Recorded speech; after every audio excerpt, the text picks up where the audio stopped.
Natambua kwamba wanasimba na Watanzania kwa ujumla wanaendelea kufurahia mafanikio ya Simba Sports Club kufuzu kucheza fainali za kombe la shirikisho barani Afrika.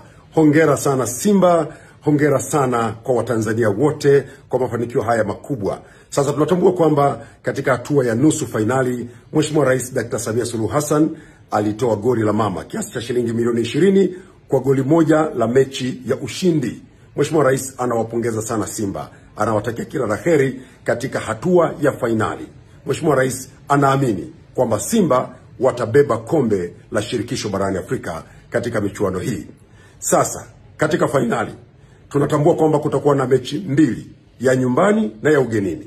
Mheshimiwa Rais anawatangazia Simba Sports Club kwamba katika hatua ya fainali mechi mtakayoshinda goli moja, goli la mama, ni shilingi milioni 30.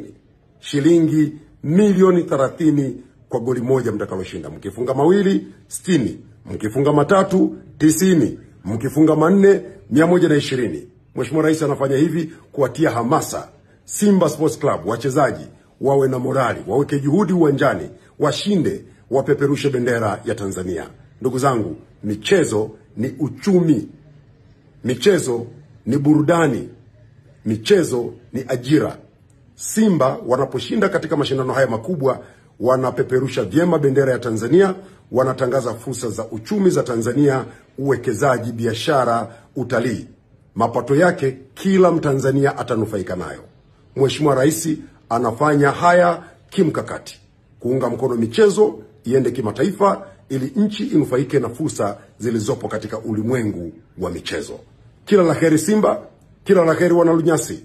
Tunaamini tunakwenda fainali na tutashinda, tutabeba kikombe na kukiweka Tanzania kwa mara ya kwanza.